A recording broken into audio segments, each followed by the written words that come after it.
El Plan de Iguala, proclamado el 24 de febrero de 1821, es uno de los documentos políticos más significativos en la historia de México. Marcó el inicio del tramo final del movimiento de independencia y sentó las bases para la consumación del mismo, apenas unos meses después, con la entrada del ejército trigarante a la Ciudad de México el 27 de septiembre de 1821. Sin embargo, detrás del aura triunfalista que muchas veces se le atribuye, el Plan de Iguala también posee un lado oscuro: pactos con el enemigo, concesiones regresivas, traiciones ideológicas y un proyecto político que favoreció a las élites conservadoras en detrimento de los ideales más radicales del movimiento independentista. Esta ambigüedad histórica ha generado múltiples debates entre historiadores y críticos sociales. Los aspectos fundamentales del Plan de Iguala, como sus zonas grises, nos obligan a cuestionar si la independencia lograda fue verdaderamente liberadora o simplemente una transición pactada entre élites para conservar el poder bajo una nueva bandera. Antes de empezar, no olvides suscribirte, comentar y darle like al video. Después de más de una década de guerra, desde el inicio del movimiento insurgente en 1810, el panorama en Nueva España en 1820 era complejo. El movimiento independentista estaba debilitado tras la muerte de líderes clave como Miguel Hidalgo, José María Morelos. Las guerrillas continuaban activas, pero la insurgencia parecía fragmentada y sin una figura unificadora. Al mismo tiempo, en España se vivía una crisis institucional. El regreso de la Constitución de Cádiz en 1820, tras el pronunciamiento liberal de Rafael del Riego, obligó al rey Fernando VII a jurarla y aceptar límites a su poder. Esta situación alarmó a los sectores conservadores de Nueva España, incluidos muchos criollos, e incluso a miembros del ejército realista, como el coronel Agustín de Iturbide, quienes temían la pérdida de sus privilegios bajo un régimen liberal. Fue en este escenario que Iturbide, quien había combatido ferozmente a los insurgentes durante años, decidió pactar con Vicente Guerrero y proponer un nuevo modelo de independencia que reconciliara a los bandos enfrentados, pero que también garantizara el orden, la religión y la jerarquía social. El Plan de Iguala se basaba en tres garantías fundamentales que dieron nombre al ejército trigarante. Religión: la religión católica sería la única y verdadera, y se prohibiría cualquier otra.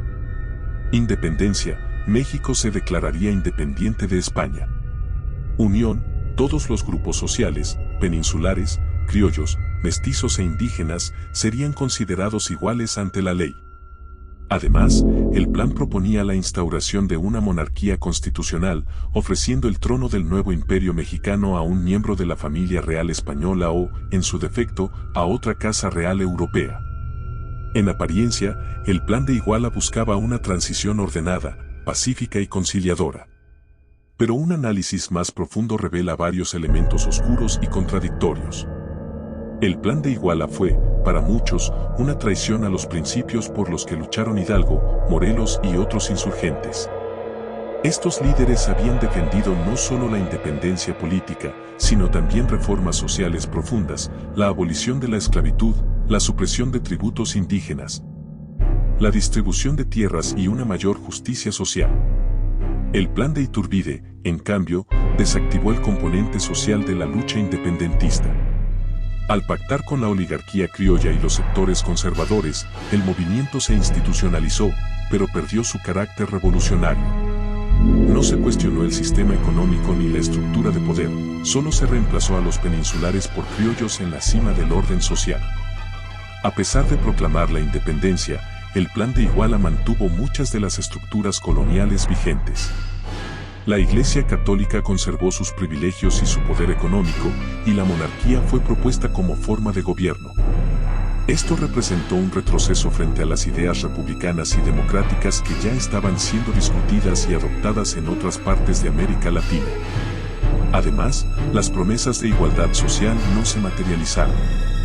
Los indígenas, mestizos y afrodescendientes continuaron marginados. La abolición de la esclavitud fue incluida en el plan, pero su implementación fue lenta y poco efectiva en muchos casos. Iturbide pasó de ser un realista perseguidor de insurgentes a líder del movimiento independentista en cuestión de meses. Su cambio de bando no fue motivado por una conversión ideológica sincera, sino por una lectura pragmática del momento político. En realidad, Iturbide aprovechó la debilidad de España, el temor de las élites a las reformas liberales y el cansancio de la guerra para erigirse como figura central. Y finalmente se autoproclamó emperador en 1822, bajo el título de Agustín I, en un acto que muchos vieron como una burla a la independencia. Este giro autoritario provocó tensiones y fue uno de los factores que llevó a su caída apenas un año después, tras el pronunciamiento de Antonio López de Santa Anna y la instauración de la República. Otro elemento cuestionable fue el uso que Iturbide hizo del pacto con Vicente Guerrero, uno de los últimos insurgentes activos y símbolo de la lucha popular. El abrazo de Acatempan, que selló su alianza, ha sido retratado como un acto de reconciliación nacional, pero también puede leerse como un uso simbólico y estratégico de Guerrero para legitimar un plan conservador. Guerrero aceptó el pacto por considerar que era la única forma viable de lograr la independencia, pero terminó marginado políticamente en el nuevo régimen. Y años después fue traicionado por las mismas élites con las que pactó. El resultado final del Plan de Iguala fue una independencia pactada, pero no una verdadera emancipación de los sectores oprimidos. Las élites criollas reemplazaron a los peninsulares, pero los campesinos, indígenas y castas continuaron bajo un régimen de desigualdad estructural. Además, el nuevo Estado mexicano, surgido bajo estos principios, fue frágil y estuvo plagado de conflictos internos, luchas por el poder, inestabilidad económica y falta de cohesión nacional. El Plan de Iguala representa un momento clave en la historia de México, marcó la consumación de la independencia política y el nacimiento de una nueva nación.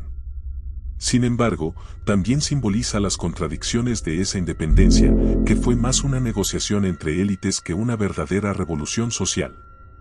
Su lado oscuro radica en cómo se sacrificaron ideales por conveniencias, se encumbraron figuras oportunistas como Iturbide, y se perpetuaron estructuras de poder que siguieron reproduciendo desigualdades. Entender el Plan de Iguala no solo como un triunfo, sino también como una oportunidad perdida, es fundamental para tener una visión crítica y completa de la historia mexicana. Hoy, más de 200 años después, las lecciones que deja siguen siendo relevantes para reflexionar sobre los desafíos de la justicia social, la representación política y la verdadera independencia. Yo me despido, no sin antes decir que sabemos y que creemos saber.